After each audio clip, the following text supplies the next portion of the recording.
Il n'y a plus que moi qui peux dire. Il n'y a plus que moi qui ai encore une langue assez bonne, pas toujours juste, mais enfin. J'hésiterai jamais d'en parler, on n'en parlera jamais assez de la résistance. Jamais.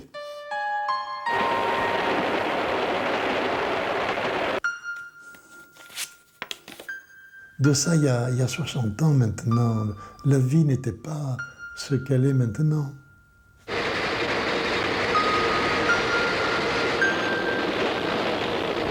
J'étais fanatique. Hein, ce qu'on voit aujourd'hui. On voit des cons là qui sont fanatiques, mais on l'était, nous. Parce que si j'avais pas été fanatique, je n'aurais pas fait ce que j'ai fait.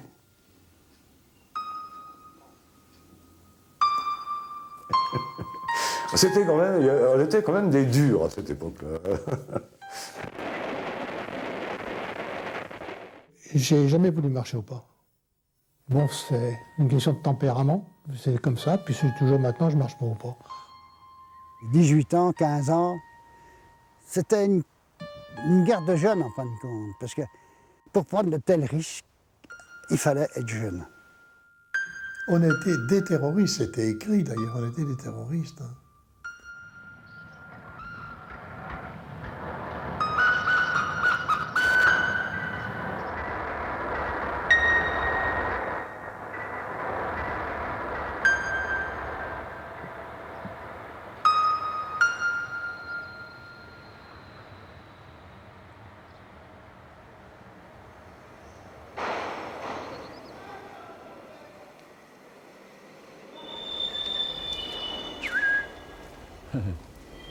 Ici, on voit personne, mais auparavant, ça grouillait. On était combien? 300 à peu près, rien que dans le dépôt. Oui, oui. De partout, il y a des gens qui travaillaient en 3-8. Ça faisait 300 personnes. Il n'y a pas de TGV, ça ne roulait pas à 200 à l'heure, mais ça fonctionnait de tous les côtés. Les machines chantaient quand elles étaient sous pression. Bouh, vous savez, il y avait des bruits, c'était sensationnel.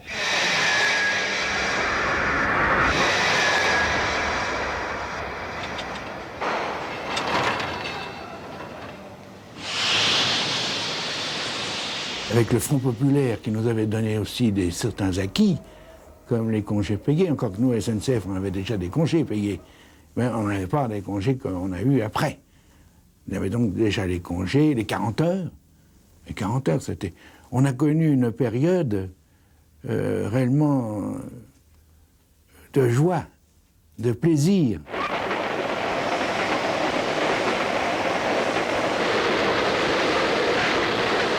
J'aimais prendre le charbon, mettre au feu, j'aimais voir ce feu dans les foyers. Vous voyez, voilà le virus. Et puis j'aimais la ligne, j'aimais la route. Mon père m'avait emmené tout gamin sur la machine il m'avait emmené en tant que spectateur. Je devais avoir 14 ans, 15 ans. J'avais été à Saint-Germain, j'avais été à Avignon avec lui, aller-retour, j'avais couché dans les dortoirs. Vous voyez, j'avais déjà ce virus de la SNCF. Et pour rien au monde, j'aurais voulu faire un autre métier. Ah, les roulants, la machine, c'était... Ça classait tout le monde parmi la population, celle d'Ambiayeux et d'ailleurs. Le gars qui était mécanicien, et ça se voyait parce que tous avaient les yeux cernés par la poudre de charbon qui se logeait autour des yeux et autour de la bouche. C'était la marque de fabrique. Eh bien, les mécaniciens, chez nous, ici, c'était les sénateurs. Ah, bon, ils avaient des bonnes payes parce qu'ils étaient au kilomètre à l'économie, des critères. Hein. Et puis, c'était des maîtres. Hein. C'était des chefs. Les vieux mécanos, surtout, par la pile les autres, étaient ronchons. Oh là là là là. Mais tout droit, hein, ça déraillait pas. Hein. Oula. Les vieux disaient ma machine, mon compagnon, mon chauffeur, ma femme. Je suis resté 7 ans avec le même mécanicien. Vous voyez, il y avait des liens profonds. Mécaniciens et chauffeurs n'en continuent pas moins d'accomplir leurs tâches, conscients et fiers de leur métier d'homme. Bel exemple de l'esprit d'équipe, 2 hommes, d'une seule pensée, le devoir. Faut pas oublier, dans nos ateliers de la SNCF, c'était des très grands professionnels qu'on avait comme ouvriers. toutes les professions, ajusteurs, outilleurs, les tourneurs, les fraiseurs, tous ceux qui travaillaient sur les machines-outils, tous ceux qui faisaient les soudures, la soudure, ou le montage, le démontage, les révisions, etc. Il y avait des locomotives très puissantes, 150 000, traînaient des trains de minerais de 1500, 1600, 1700 tonnes.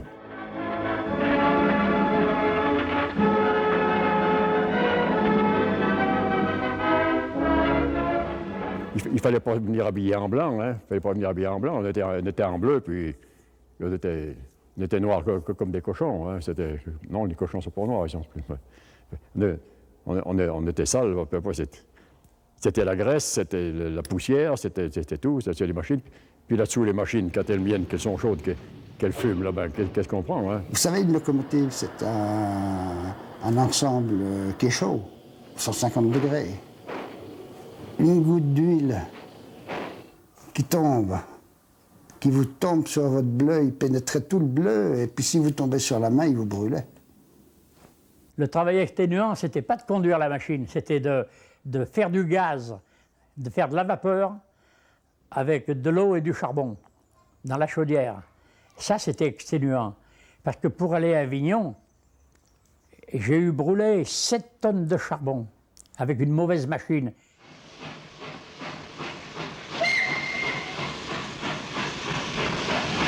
La SNCF, je crois qu'il faut d'abord rappeler qu'elle est toute jeune, puisqu'elle a été créée au 1er janvier 1938 par la fusion de compagnies privées. Bon, donc la SNCF n'existe pas encore comme culture unifiée, et on dira d'ailleurs que la guerre sera l'occasion de serrer les coudes, donc de fabriquer, d'amplifier ce début de culture d'entreprise SNCF. C'est un milieu qui avait un esprit de corporation important, et non pas du corporatif, ce qui est nettement différent, bon, mais un esprit de corps. Bon. Et ça s'est toujours soudé, tenu. Il y avait une démarche, et nous étions formés pour ça. Hein. Il faut bien voir les choses en face. Les écoles d'apprentissage, on était les meilleurs, les plus beaux, évidemment, bien sûr, c'était logique, parce qu'on était jeunes. Nous étions les cadets du rail, donc nous étions pleins d'allégresse, et nous apprenions notre travail avec conscience pour remplacer les anciens qui allaient partir. Vous comprenez? On était cheminot. Fils de cheminot, petit-fils de cheminot, et puis l'électricité. Voilà, je voulais faire de l'électricité, et voilà. Donc j'avais décidé de rentrer à la SNCF. C'était un genre de tradition familiale, on me voyait cheminot. On n'a jamais laissé un train en route, on était obligé d'aller au bout. On était quand même fiers d'être de la maison.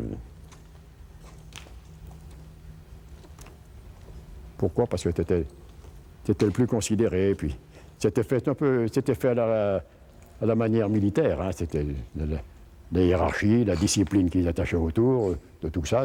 C'était un peu comme l'armée, c'était... Oui. Juin 1940. Après la Pologne, la Hollande et la Belgique, Hitler lance ses armées contre la France. Le pays est écrasé en moins d'un mois. C'est la débâcle. Près de 2 millions de prisonniers de guerre sont conduits en captivité en Allemagne, parmi eux 35 000 cheminots.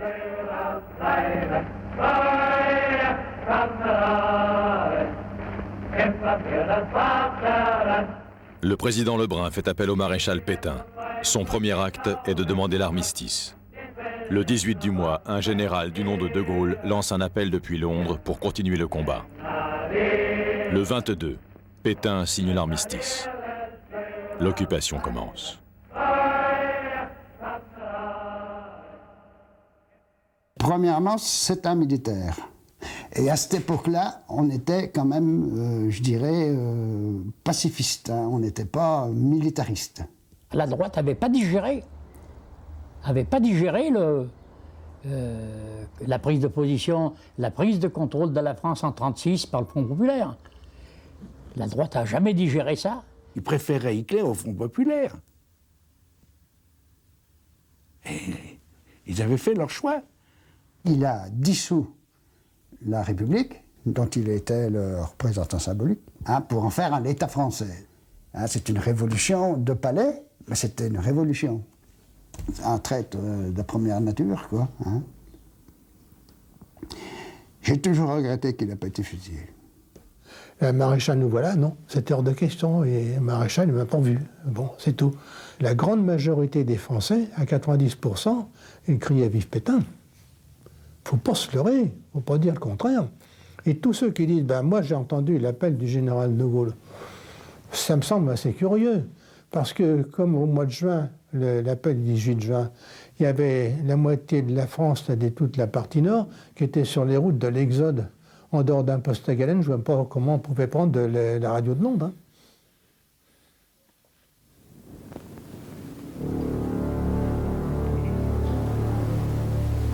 Herr General, meine Herren, ich erkläre hiermit die Sitzung der Waffenstillstandskommission für eröffnet. Mon général, messieurs, le général von Fontenay déclare la séance comme ouverte.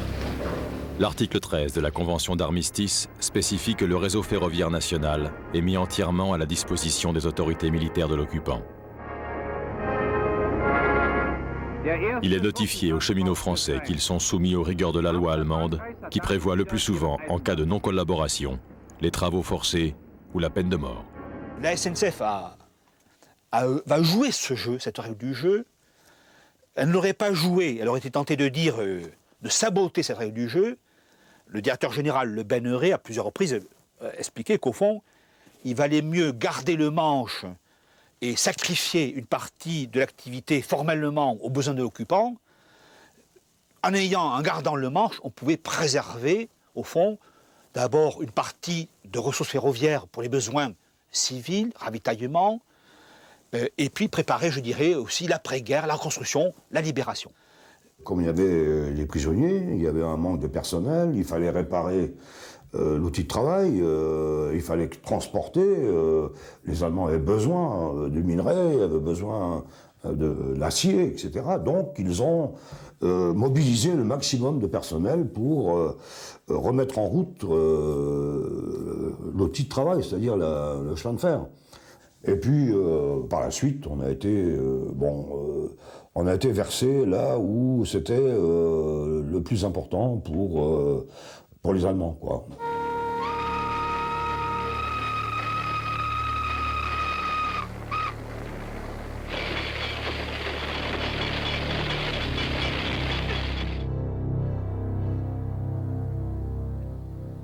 Alors les Allemands, c'était pour leur tour de piste, là.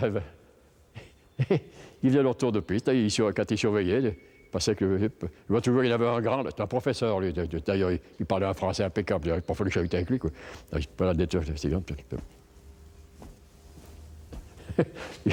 en faisait des tours de piste comme ça. C'était des chefs de dépôt, chefs d'entretien qui dirigeaient, mais sous l'égide quand même, disons, de la direction allemande, des Bahnhof, comme on disait, c'est la gare, c'est Bahnhof. Il n'y avait aucun coin où il n'y avait pas un Bahnhof. Aucun coin. Il dirigeait tout complètement. On avait notre stade, qui était juste devant le centre d'apprentissage. Il nous avait donné des shorts, un maillot, tout ça, des cuissons. Puis bon, c'était autour de piste, marcher au pas devant les Bahnhof, qu'on appelait les Bahnhof, c'était l'occupation des cheminots allemands. Pour défiler là, il fallait démarrer au pas en chantant.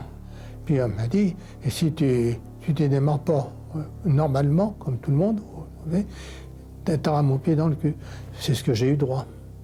Devant tout le monde, devant les Allemands qui s'esclaffaient. Et j'ai pas démarré au pas, j'ai pas voulu. Et j'ai pas marché au pas, malgré le coup de pompe dans le cul. On avait par obligation l'obligation de descendre du trottoir pour laisser passer l'Allemand sur le trottoir. Ouais. C'est vrai. Alors, vous savez bien que, bon, quand on a 50 ans, on évite de sortir. Mais quand on a 20 ans, on n'apprécie pas, quoi.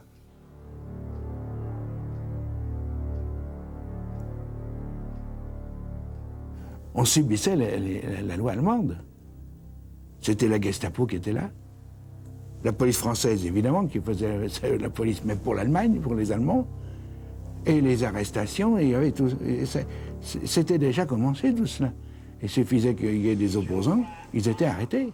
En voiture, fermez les portes, s'il vous plaît. Quand on a 18 ans et qu'on a quelque chose dans le ventre, eh bien on se dit mon pays est occupé. Il n'a aucune raison d'être occupé. Il faut à tout prix se débarrasser de l'occupant. Chez les apprentis, on était tous contre les Allemands, quoi. Hein. Bon, ça sortait du fond des familles. On est restés comme des imbéciles. Je suis rentré au dépôt, lui. Qu'est-ce qu'on va faire? Et c'est là que j'ai dit, ben, on va leur faire des petites vacheries. Si je vous dis, on ne sait pas ce soir, on va se marrer, on va aller faire un petit coup de machin, je sais pas, moi, casser la vitre, hein? Bon, ben ou ça vous intéresse, hein, de faire quelque chose, ou si ça vous intéresse pas. Si ça vous intéresse pas, vous me dites, oh, bah, vas-y donc, toi, puis c'est tout. Puis si ça vous intéresse, on y va tous les deux, qu'est-ce qu'on va faire? Puis ainsi, puis qu'est-ce qu'on fait après? Tiens, ben ça y est, c'est parti, quoi. Ben c'est ça le problème. Puis une fois que c'est parti, ben on recherche à faire quelque chose.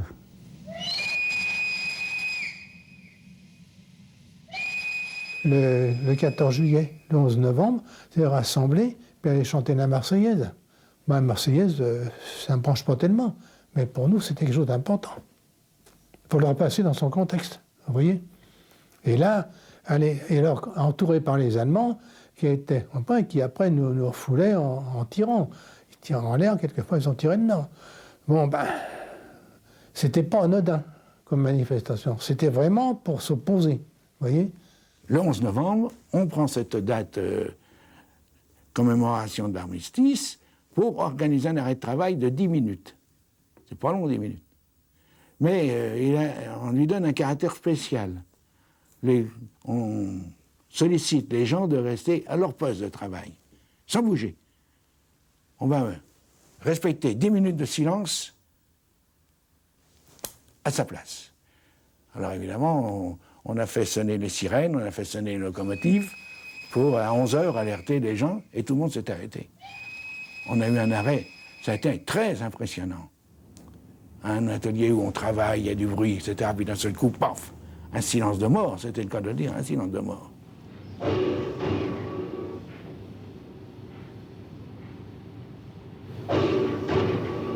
Et le mouvement a donc été très largement suivi et réussi. On considérait que le point essentiel, si on voulait arriver à manifester notre hostilité à l'occupant, c'était déjà la propagande. Propagande anti-nazie, anti-allemande, anti-occupant. Parce qu'eux, ils se livraient à leur propagande national-socialiste. Alors c'était là notre premier souci. Nous faisions des inscriptions sur les murs, sur les locomotives, sur partout où on pouvait, on faisait des inscriptions. On avait un journal, l'Avant-Garde, qu'on pouvait diffuser. On éditait des tracts. À diffuser dans les boîtes à lettres ou à coller, vous voyez, sur un poteau, sur n'importe quoi, vous voyez, dans un endroit, disons, visible pour tout le monde. Elle m'a demandé de faire ça. Bon, vous voyez, tout à fait spontanément, j'ai dit oui. Et puis, je sais pas, les événements te poussent au derrière, ils t'obligent. La vie, elle est comme ça. On balançait des tracts pour appeler à la résistance, pour appeler à ci. Mais je ne me rendais pas compte que j'avais déjà 2 enfants, moi. On disait à personne, personne ne connaissait notre activité clandestine. C'était par prudence d'abord. Peut-être pas toujours par méfiance, mais surtout par prudence, parce qu'il fallait éviter de bavarder, il fallait éviter que des tiers sachent ce qu'on pouvait faire et qui les faisait. On savait très bien qu'à l'époque, transporter par exemple un paquet de tracts, c'était équivalent à la mitraillette. Il n'y avait pas dans le compte pour les Allemands, pour les nazis, il n'y avait pas de différence. Si vous étiez pris à transporter des armes ou des tracts, c'était le même compte pour eux.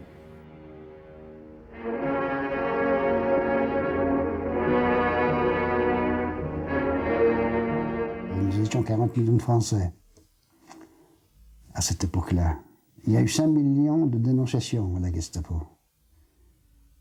Vous voyez le pourcentage?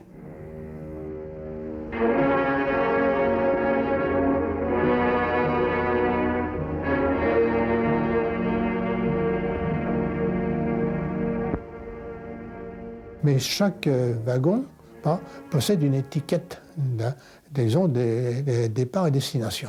Bon, eh bien, combien, là, au départ, changeaient les étiquettes, si bien que ce qui devait aller en Allemagne, ça partait à Bordeaux ou ailleurs, autre part, et puis un wagon qui n'avait rien dedans se retrouvait en Allemagne. Vous voyez? Bon, ça peut paraître rien, mais c'était énorme, ça. C'était énorme. Vous voyez? Et celui qui faisait ça, en général, il faisait spontanément, il n'appartenait pas à un groupe. Par contre, il n'arrêtait pas, il risquait sa peau.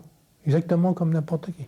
Bon, par exemple, il fallait remplacer, resserrer les tampons, remplacer les lames plancher. Bon, on remplaçait rien du tout. On mettait un espèce de truc à la place de la lame plancher. Mais il n'y avait pas de lame plancher.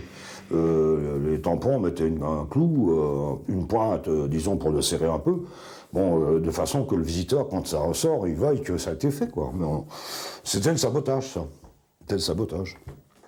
Et on dormait dans les wagons, bien souvent. Ouais. On faisait souvent la sieste dans les wagons plutôt que de les réparer.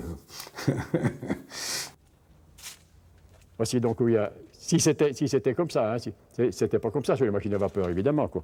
Enfin, supposons, alors, si vous ouvrez cette boîte-là, c'est une boîte, si vous ouvrez ça, et ça vous découvre la roue, la fusée de la roue qui est au bout. Et c'est l'organe sur lequel portent les coussinets qui sont huilés de manière à ce que la graisse et que le contact soit normal, quoi.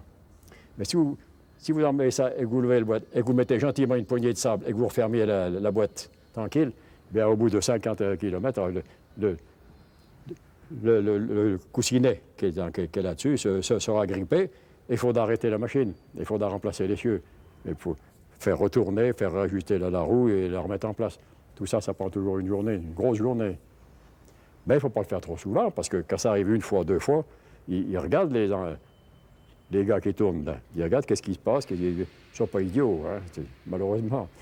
Et quand on a fait une fois par là, il faut trouver un autre système, hein, ou le faire plus loin ailleurs pour ne pas faire reporter les soupçons sur une équipe ou sur un seul gars.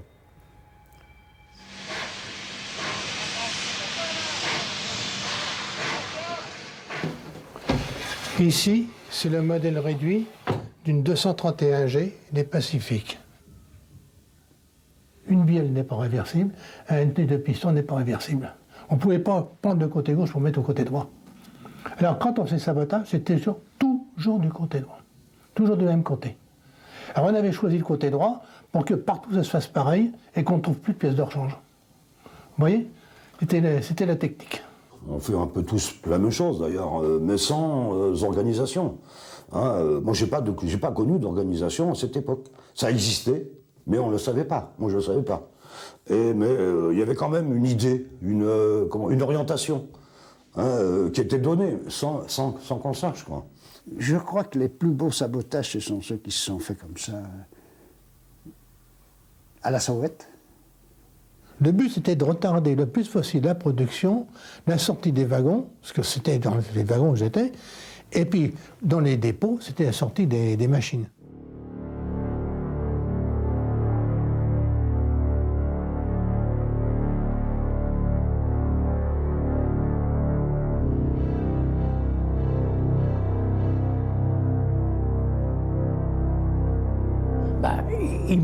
Ils passaient des gens dans les wagons, ils ouvraient les wagons, ils les passaient, ils les mettaient au milieu des ballots, au milieu des caisses, comment que ça se passe là, à Calais?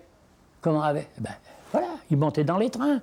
Alors, il y avait certains services, il y avait l'exploitation qui faisait passer des gars, il y avait l'attraction qui faisait passer des gars. Vous voyez, on n'était pas tout seul. J'ai jamais fait d'éclat, moi. Bon, il y avait un gars à passer, viens avec moi, monte sur la machine, on t'emmène. Il y avait deux solutions. Un type tout seul, on le passait équipé en cheminot sur la machine, hein, à condition de circuler la nuit. Quand le chauffeur mettait du charbon dans la locomotive, il y avait une lueur qui illuminait tout le ciel. Hein, donc on mettait une bâche. Alors, dans la bâche, on pouvait mettre un type sur le charbon, c'était facile. Mais quand il y en avait plusieurs, il fallait les mettre dans le teint d'air. Cette partie-là, c'est le Tinder, qui comporte la réserve d'eau pour la locomotive, bien sûr, et le charbon, bien évidemment. Il y avait des Tinders aménagés de façon à faire passer le courrier et des passagers clandestins, qu'ils soient résistants ou juifs.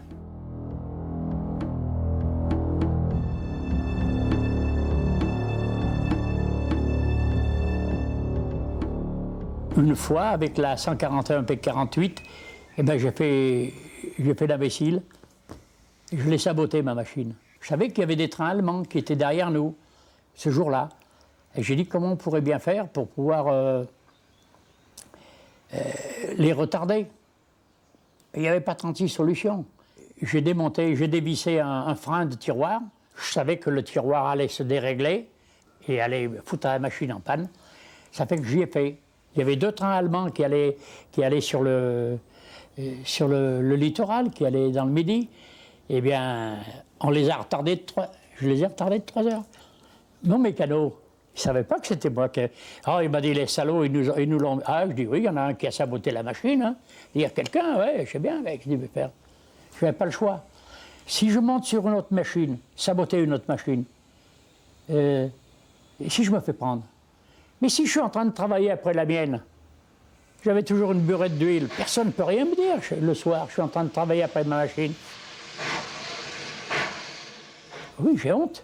J'ai honte d'avoir saboté ma machine. Parce que j'étais tellement minutieux, c'est un réveil, ma machine. Ma machine, c'était ma vie, c'était mon outil de travail. Et j'ai saboté mon outil de travail. Pierre Semard a été fusillé en mars 1942. C'était le secrétaire national des cheminots. Je crois que jusqu'à ce moment-là, on n'avait pas très bien compris que les civils pouvaient faire la guerre. Il y avait 500 000 cheminots, en gros. Sur 500 000 Français, on peut dire motivés. Hein, 500 000 Français qui rendent service aux autres, qui sont faits pour ça, qu'on a formés pour ça. Et puis, on fusille un des leurs, hein, comme ça, parce que c'était le secrétaire général et puis qui refusait de donner les comptes à la police. Mais ça a été une réaction systématique chez les cheminots.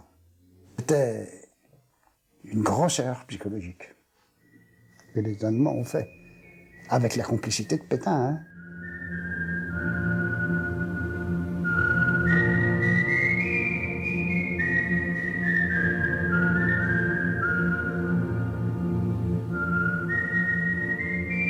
Il y a un maquis qui s'est créé au-dessus, à Bonneville, en Haute-Savoie. On est rentré dans ce maquis.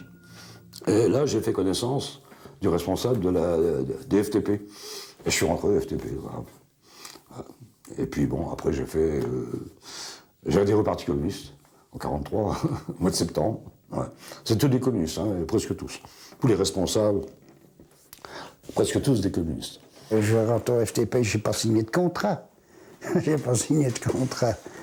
Alors, j'ai demandé à quoi ça consistait. Il dit, bon, c'est des groupes de combat et de sabotage. Alors, sabotage, il dit, toi, tu nous rendrais bien service parce que, par exemple, comme tu es électricien, dans les ateliers, il y a un tas de pannes que tu peux provoquer qui vont arrêter les machines pendant longtemps, qui vont arrêter les ponts roulants, qui vont arrêter tout ça pendant longtemps, sans que pour autant on puisse prendre des otages parce que ça sera une panne. Bon, je dis ça, je peux le faire. Et c'est exact que je pouvais le faire, c'était mon métier. Et moi, je suis arrivé ici pour reprendre en main le commandement de ces groupes et puis activer les combats de la résistance. J'organise la moitié du Jura. Hein, au point de vue FTP, je reprends ce qui existait. On était 150 au maximum. Il y avait 40 types dehors, hein, qui roulaient au ravitaillement, au renseignement, qui roulaient à aller chercher les contacts, les liaisons, ça n'arrêtait pas. Avant que les Anglais débarquent, ils avaient envoyé des missions pour étudier le problème de la vingtaine de déraillements que le méga avait provoqués ici. Les explosifs, ça n'a jamais été des moyens de faire des déraillements. Par contre, le déboulonnage des rails, déboulonnage avec orientation de la voie, hein, qu'elle ne continue pas en ligne droite, parce qu'un train qui est lancé à 80 à l'heure, même à 50 à l'heure, il va tout droit, même s'il manque un bout de voie. Hein? C'est ce qu'il faut bien comprendre. Alors que si la voie le dirige à côté, il ne reste pas dessus. C'est nous qui avons mis cette technique-là au point. Eux nous envoyaient des explosifs pour qu'on les fasse sauter. C'était à côté du problème.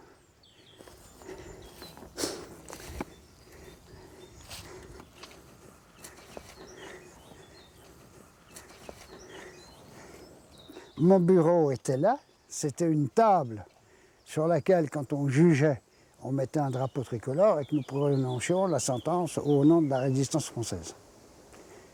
Ici. C'est le français qui nous a fait le plus de tort. Enfin, le français, le salopard, quoi, le milicien, celui qui, pour de l'argent. Je vous ai dit que j'avais un gars qui avait dénoncé pour 2 paquets de cigarettes. On a tout vu, on a tout vu, on a tout vu. C'était pas le tout de faire dérailler des trains, Le problème, c'était de ne pas tomber. Or, on sait parfaitement qu'en multipliant les attaques, on multiplie les chances de tomber. On avait des groupes très petits, 6, 7. On était armés jusqu'aux dents. On avait fusils mitrailleurs, bazooka, fusils, grenades. On était organisés comme une armée régulière, pas de problème. Bon, c'est vrai que c'était pas pareil, parce qu'on pouvait, on était quand même dans la clandestinité, les ordres arrivaient des fois, mais enfin, ça se passait bien, en général. J'avais un groupe, hein. Bon, je rassemblais le groupe, on faisait sabotage, la nuit, enfin tout ça. On sabotait les lignes à haute tension, on sabotait les transformateurs, enfin tout ça, on a fait ça. On allait casser les rails, on allait démonter les rails, on a fait un tas de trucs comme ça. On ravitaillait aussi, quand il y avait un arrivage, tabac, tout ça, on allait... voilà.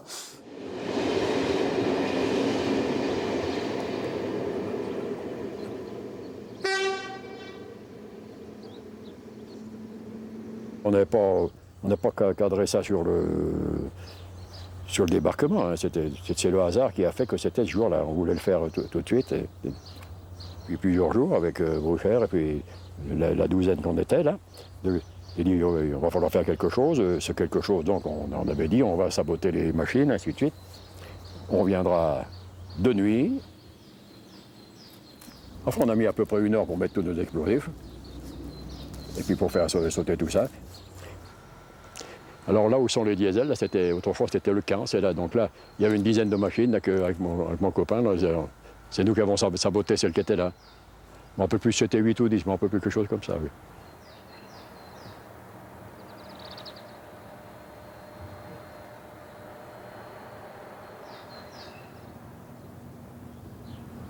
Cette nuit-là, il pleuvait, il tombait des hallebardes. Hein. Ah oui, on se voyait pas à 4 mètres, hein, 4-5 mètres.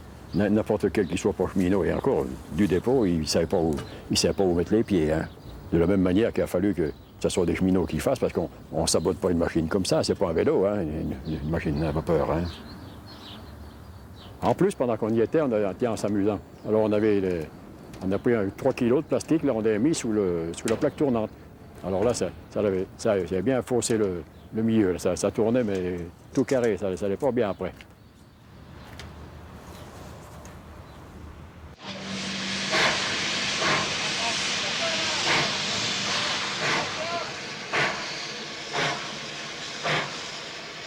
Au total, on a détruit 52 locomotives, 8 machines-outils et 2 plaques tournantes.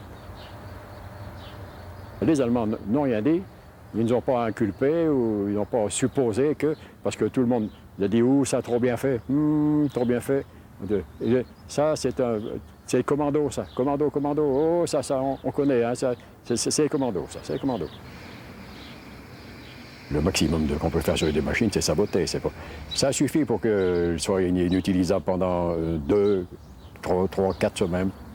Depuis ce temps-là, aucun convoi n'a passé par ces voies-là.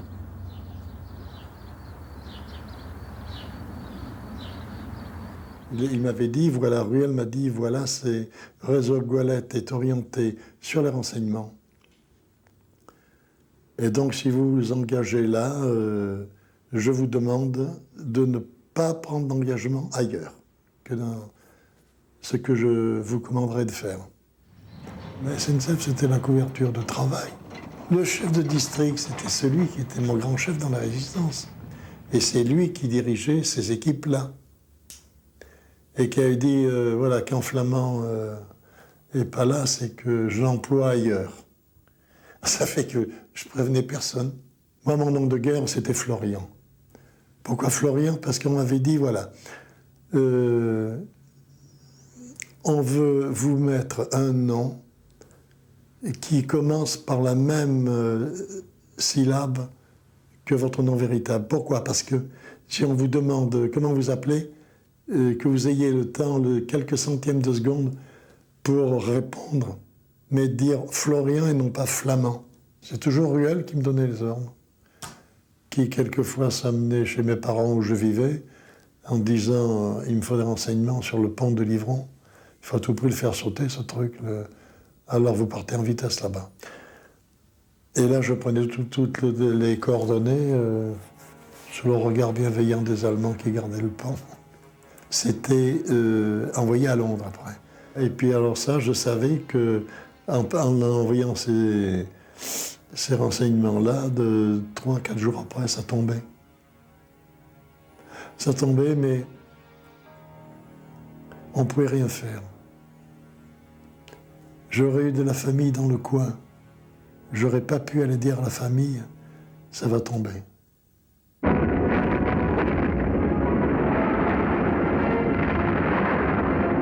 On a beaucoup parlé dès qu'on parle de chemin de fer de résistance, on parle toujours du sabotage de la voie. Hein, c'est l'opération, je dirais, classique, standard. Moi, je pense que les cheminots ont beaucoup plus résisté en amont dans la chaîne pour qu'il y ait une cible, pour qu'un avion anglais aille mitrailler un train allemand, pour qu'on aille saboter la voie à tel point kilométrique, à telle heure avant un train allemand. Il faut être informé. Et je pense que, globalement, fondamentalement, les cheminots là, de tout poil, de tout grade, à tout niveau, instinctivement, s'ils pouvaient informer, faire passer l'information vers des relais, la résistance interne, Londres par radio, et le lendemain, arriver l'avion qui allait mitrailler le fameux train, mettons, d'Allemands.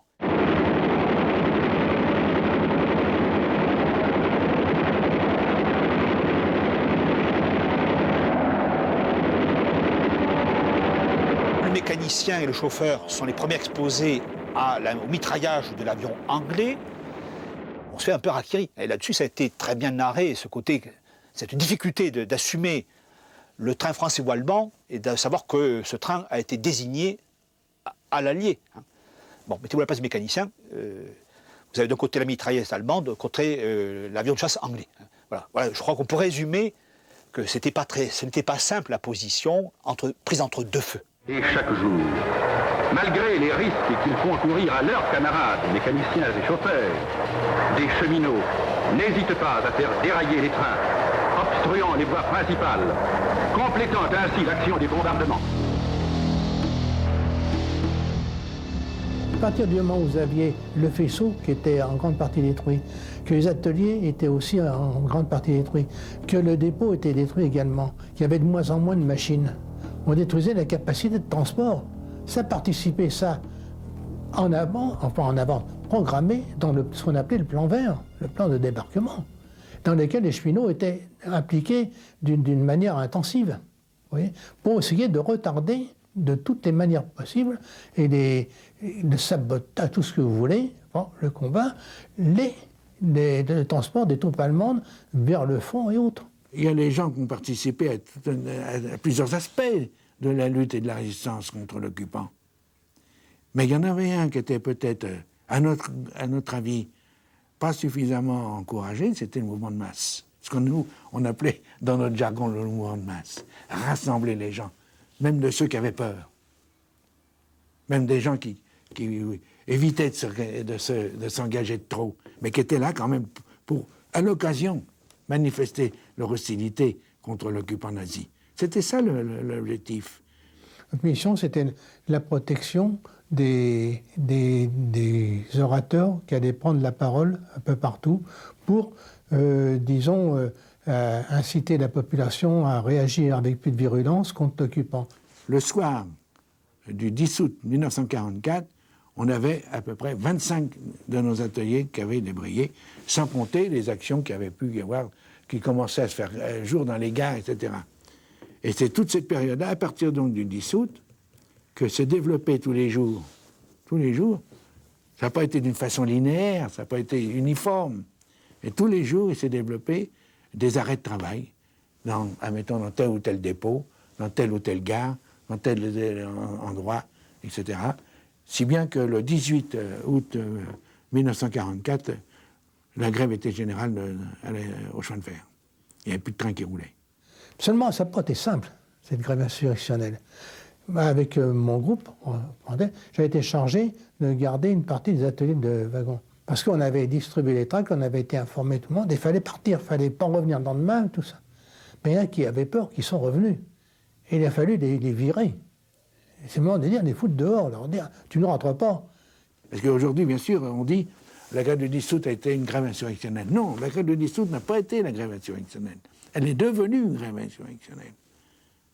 Au moment où elle s'est développée, jusqu'au 18 août, et c'est à partir du 18 août où l'ensemble de la corporation était en grève, et le mouvement s'est développé également dans d'autres corporations, ça s'est développé dans tout le pays pour devenir insurrectionnel. Voilà le schéma, en quelque sorte, de ce qui s'est passé à cette époque.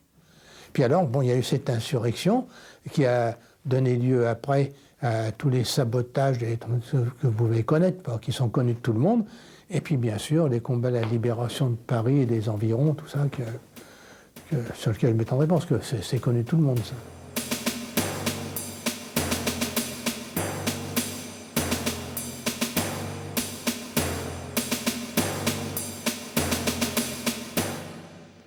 Ah, je me dis, ça y est, tu es libre. Les gens ne se rappelleront pas ce que c'est, quelquefois, la liberté, ce que c'est, c'est extraordinaire. Ah oui, ça a été, j'ai eu ça dans la tête, tout le trajet entre chez mes parents et puis la gare de Valence. C'est marrant parce que je me retournais sur ce parcours en me disant, bon ben, ça y est, tu es tranquille, quoi. Les Allemands nous attaquent à Chamblay. Alors, bagarre à Chamblay, et puis je suis blessé, je prends 5 balles, des éclats. Et puis voilà, c'est ma deuxième blessure. Alors, mourant, à l'hôpital, où ils me laissaient mourir, tranquillement sur allée, quoi. Et puis c'est ça, ma libération, j'ai rien vu, moi. Hein? Mes gars, on sont venus, on pris Dole, on libérait Dole avec les autres, quoi. On a libéré la Haute-Savoie, la Savoie, la Drôme, tu sais, jusqu'à la Drôme. Et la première armée qui était, bon, des fois je m'engueule avec des gens de la première armée, parce qu'ils disent, nous on a débarqué, puis après on est arrivé en Alsace. Mais comment on est arrivé en Alsace? Il n'y avait plus d'Allemands, il n'y avait plus rien. Comment vous avez fait pour arriver en Alsace? Hein? Parce que pour les gens de la première, enfin les militaires de carrière, des fois je m'engueule avec eux, parce que moi je fais partie des anciens combattants. Bon, nous on est des militaires par vous. Alors, je regrette, mais vous êtes débarqués, puis après, comment vous êtes mariés en Alsace? Vous n'avez pas rencontré de résistance. Pourquoi? Parce que nous on avait libéré. Si nous on n'avait pas libéré, ben, vous ne seriez pas arrivés en Alsace aussi vite. Hein, bon. Non mais c'est comme ça. Bon, on s'est libéré tout seul. C'était la considération de l'armée pour les résistances. Hein. C'était le moindre qu'on peut dire, c'est qu'ils ne nous considéraient pas très bien. Parce qu'on avait volé, on avait pris leur place.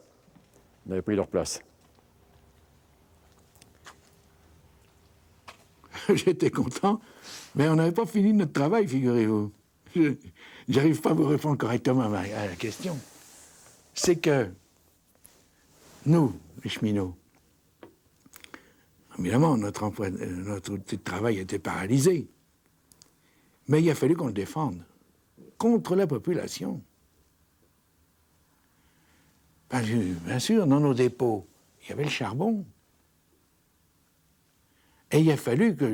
J'ai pris la parole pour expliquer aux gens qu'il ne fallait pas prendre le charbon parce qu'on en aurait besoin pour mettre dans une locomotive pour aller en chercher. Que s'ils prenaient le charbon, on en aurait pu.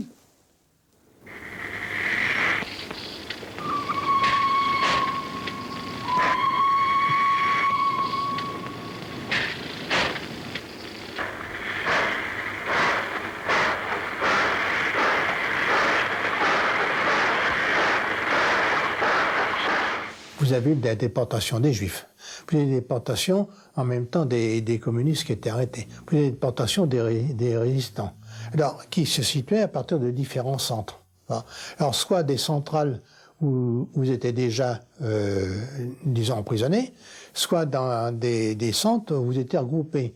Drancy pour les Juifs et Compiègne pour les résistants.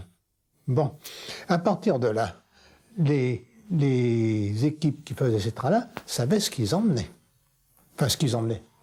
C'est une sale expression, c'est pas, je la retire. Ils savaient qui ils emmenaient. Bon. Mais, comment faire pour y déroger?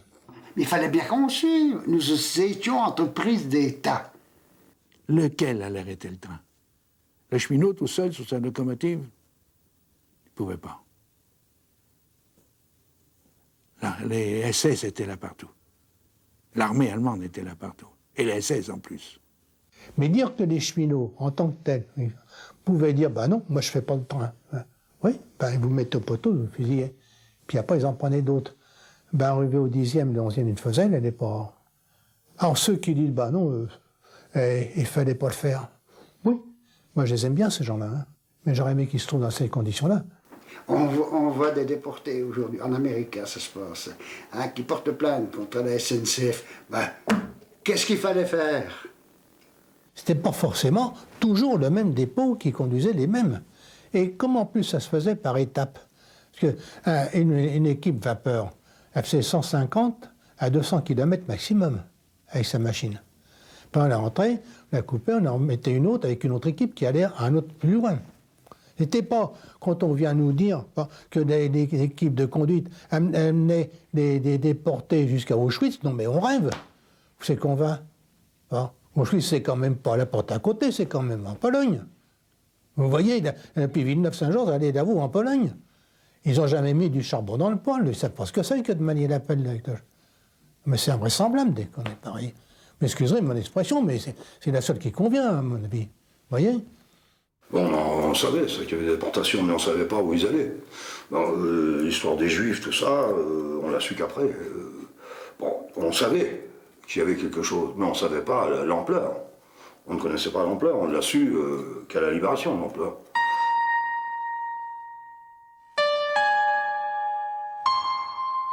En parlant de plus malin, il ne faut pas dire quand on a fait toutes ces opérations-là, celle-là puis les autres, ben, on a eu souvent la fausse, hein. Ouh, ce qui prouve qu'on était à peu près normal, quoi. J'avais 17 ans et demi, vous voyez. J'étais le plus jeune et le plus vieux avait 19 ans, vous voyez. Je suis le seul survivant de mon groupe, j'étais blessé 2 fois au combat. J'ai vu partir à la mort des gens carrément, quoi. Moi, je serais... Évidemment, vous savez bien qu'on ne peut pas combattre sans qu'il y ait des périodes où on soit pris, on soit presque pris. Hein, je suis tombé dans une embuscade, le hasard a voulu que je m'en sorte. Là. Bon, dans ces périodes-là, ce sont des périodes qui sont difficiles. Je savais que j'étais foutu, quoi. Je savais que je pensais pas m'en sortir. Puis en fin de compte, pof, il y a un trou pour passer, où on passe. Mais celui qui n'a pas de morale, il est mort. Vous le comprenez, ça? Celui qui se dégonfle, il est mort. Si demain il y avait Le Pen au pouvoir, qui veulent remplacer Hitler, on partirait. On prendrait le maquis. Je ne resterai pas ici. Parce qu'ici, je serais sûr d'être vendu 3 jours après. Moi, la liberté, c'est quand même avec majuscule, hein, c'est pas n'importe quoi. Vous voyez, la liberté, il faut la conquérir. Et quand on l'a, il faut la garder. C'est pas le plus simple. Vous voyez.